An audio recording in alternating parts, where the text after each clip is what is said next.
Mock নিলাম, mock auction, মানে মূল অকশনের আগে এই মক অকশন নিয়ে অনেক আলোচনা হয়েছে, কারণ বাংলাদেশের ক্রিকেটার অন্তত দুজন ক্রিকেটারকে নিয়ে সেই মক অকশনে আইপিএল এর যেই আসল নিলামটা অকশনটা অনুষ্ঠিত হবে আবুধাবিতে আর মাত্র একদিন পরই।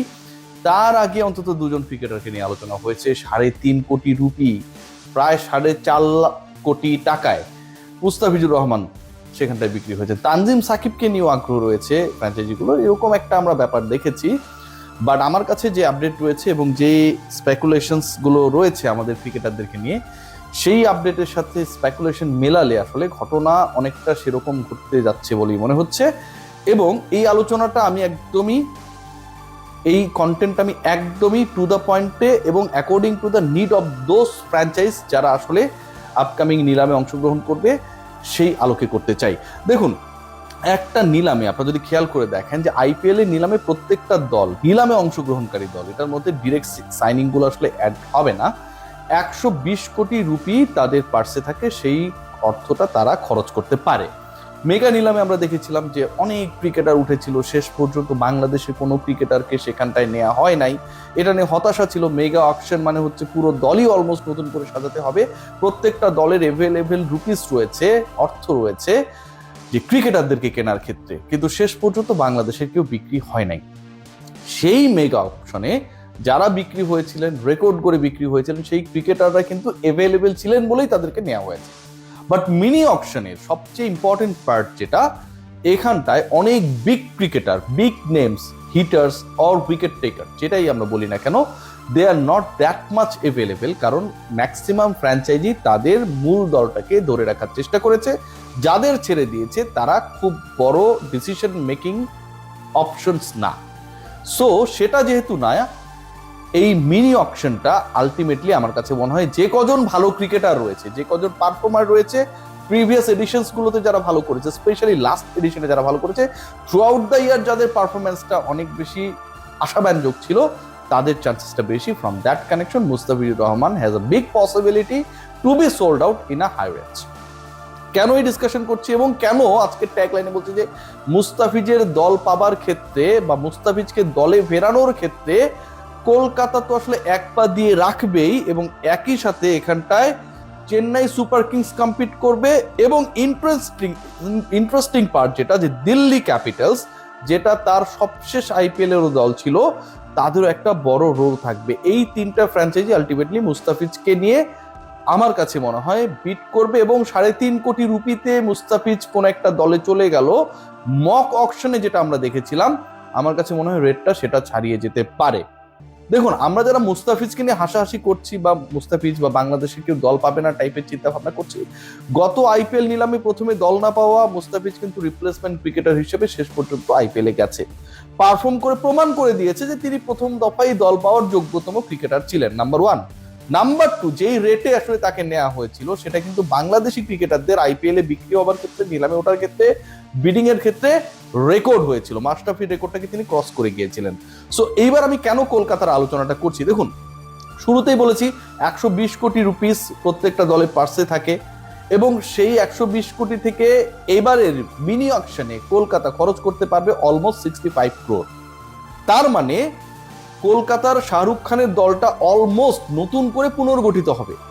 লাস্ট আইপিএল এর এক্সপেরিয়েন্স ভালো ছিল না, আন্দ্রে রাসেলের মতো ক্রিকেটাররা এবার নেই, এবং এই বাস্তবতায় কলকাতা আলটিমেটলি আপকামিং আইপিএল এর মূল দলই গড়বে আপকামিং মিনি অকশন থেকে। মিনি অকশন থেকে কেন বলছি, 120-এর মধ্যে তাদের ধরে রাখা ক্রিকেটারদের যে ভ্যালু সেটা হচ্ছে 55 কোটি রুপি, বাকি 65 কোটি রুপি তারা খরচ করবে মিনি অকশনে, এবং তাদেরকে যেই ক্রিকেটার ভেলাতে হবে তাতে অন্তত 6 জন ক্রিকেটার রয়েছেন যারা ফরেন ক্যাটাগরির ক্রিকেটার, 31 জন বিদেশি ক্যাটাগরি ক্রিকেটারকে দলগুলো নেবে, কলকাতাকেই নিতে হবে 6 জনকে তাদের 25 জনের ওই কোটাটা পূরণ করতে, যার হাতে রয়েছে 65 কোটি রুপির কাছাকাছি। এবং সেই 65 কোটি রুপির কাছাকাছি থাকা একটা দল 6 জন বিদেশি ক্রিকেটারকে দলভুক্ত করবে, যেই দলটা তার 60% দলই গড়বে আসলে ওই পার্টিকুলার মিনি অকশন থেকে আবুধাবিতে। সেই দলের ভালো ক্রিকেটারের যে লিস্ট, চাহিদা, ডিমান্ড, সেই জায়গায় ওই 6 জনের মধ্যে মুস্তাফিজ কি থাকবে না? 2 কোটি ভিত্তি মূল্যের মুস্তাফিজ কি থাকবে না? অনেকেই মনে করবেন থাকবে না, ভাই থাকবে না। বাট আমার কাছে মনে হয় Kolkata definitely bid for Mustafiz in the upcoming IPL mini auction. Second part যেটা, চেন্নাই থেকে আমার কাছে মনে হয় দিল্লি মুস্তাফিজের জন্য যাবে। দিল্লির একটা ইন্টারেস্টিং ব্যাপার রয়েছে, তাদের হাতে রয়েছে 21 কোটি রুপি। 21 কোটি রুপিকেও খুব কম বলার সুযোগ নেই। কেন বলছি যে কম বলার সুযোগ নেই? এবং তারা টোটাল 5 জন ক্রিকেটার বিদেশি ক্যাটাগরিতে দলভুক্ত করবে। টোটাল 8 জন অল ওভার, লোকাল 3 জন, 5 জন হচ্ছেন ফরেনার। সো এই 8 জন ক্রিকেটারের পেছনে তারা 21 কোটি রুপি খরচ করবে। এই জায়গাটায় দিল্লি কেন আসলে মুস্তাফিজের পেছনে দৌড়াবে? কয়েকটা কারণ রয়েছে, খেয়াল করে দেখুন।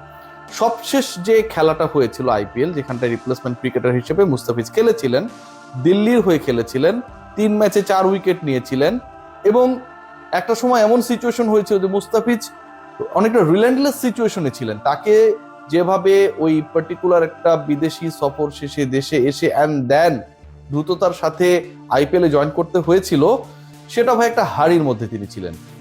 সেই সিচুয়েশনে থেকে তিনি 3টা ম্যাচ মাত্র পেয়েছিলেন এবং দারুণ পারফরমেন্স করেছিলেন। 3 ম্যাচের মধ্যে 2টাতে সবচেয়ে ইকোনমিক্যাল ছিলেন, একটাতে হাইয়েস্ট উইকেট টেকার ছিলেন, যেটাতে উইকেট পাননি সেটাতে মোস্ট ইকোনমিক্যাল। সো দিল্লির আলটিমেটলি একজন মুস্তাফিজের মতো দরকার বোলার, মুস্তাফিজের মতো একজন পেসার দরকার। গতবার রিপ্লেসমেন্ট ক্রিকেটার হিসেবে দিল্লি মুস্তাফিজকে খেলিয়েছে, তারপরে তো দিল্লি অন্য কাউকে রিপ্লেস করে নাই, কারণ আইপিএলই শেষ হয়ে গেছে। ওই রিপ্লেসমেন্টের সুযোগটা আসছে হচ্ছে 16 ডিসেম্বর। যেই রিপ্লেসমেন্টে মুস্তাফিজকে খেলানো হয়েছিল, মুস্তাফিজ চলে আসার পর বা আইপিএল ওই আসরটা শেষ হওয়ার পরে ওই ঘাটতি তো এখনো দিল্লি রয়ে গেছে। দিল্লি কি চাইবে না যে এরকম একজন ক্রিকেটার যাকে রিপ্লেসমেন্ট হিসেবে খেলালাম, মেইন অকশন থেকে আমি তাকে নেই নাই এবং সেখানটা সে পারফর্ম করে দেখাই দিল, সেই ক্রিকেটারকে আমি ওখান থেকে নেব না? 2 কোটি ভিত্তি মূল্যের মুস্তাফিজের পেছনে দিল্লিও বিট করবে নো ডাউট, কারণ তাদের বিদেশি 5 জন নেওয়া লাগবে, টোটাল 8 জন, এবং 21 কোটি রুপি তাদের পার্সে রয়েছে। চেন্নাই সুপার কিংসের অবস্থাটা কি? তারাও একটা কমফোর্ট জোনে রয়েছে লাইক কলকাতা নাইট রাইডার্স, এবং তাদের যে আরো কমফোর্ট জোনে থাকার একটা বড় কারণ হচ্ছে যে চেন্নাইয়ের টোটাল বিদেশি ক্যাটাগরির ক্রিকেটার দরকার 4 জন, আবার রয়েছে 44 কোটি রুপি। খেয়াল করে দেখুন, কলকাতার 6 জন ক্রিকেটার দরকার, বিদেশি ক্যাটাগরিতে টোটাল 13 জন ক্রিকেটার দরকার, তাদের স্কোয়াডের অর্ধেকেরও বেশি ক্রিকেটার তাদেরকে অকশন থেকে নিতে হবে। কিন্তু সেই বাস্তবতায় কলকাতার জন্য কিছুটা হলো টাফ হয়ে গেল সিচুয়েশন। একই টাফেস্ট সিচুয়েশন কিন্তু চেন্নাইয়ের জন্য না। তাদের দরকারই হচ্ছে 4 জন বিদেশি ক্যাটাগরি ক্রিকেটার, এবং এই 4 জনের জন্য প্লাস কিছু লোকালের জন্য তাদের পার্সে রয়েছে 44 কোটি রুপি।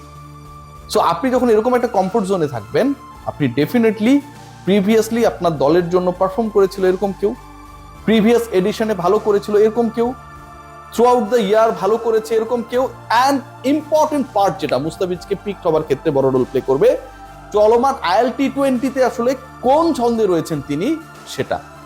এবং সেখানটায় তিনি দুবাই ক্যাপিটালসের হয়ে যে পারফরমেন্স করছেন, যেভাবে খেলছেন, যেভাবে ইকোনমিক্যাল থাকছেন, তাতে আমার কাছে মনে হয় মুস্তাফিজের পিক হওয়ানে কোনো ধরনের সংশয় নেই। এবং মক অকশনে মুস্তাফিজ যে 3.5 কোটি রুপিতে বিক্রি হয়েছে, মাই প্রজেকশন ও প্রেডিকশন যেটাই বলি না কেন, তাতে মুস্তাফিজের প্রাইসটা আরো হাই হলে অবাক হওয়ার কিছু থাকবে না। সবাই ভালো থাকবেন, টেক গ্রেট কেয়ার। 16 ডিসেম্বর দেখা যাবে শেষ পর্যন্ত কি ঘটে।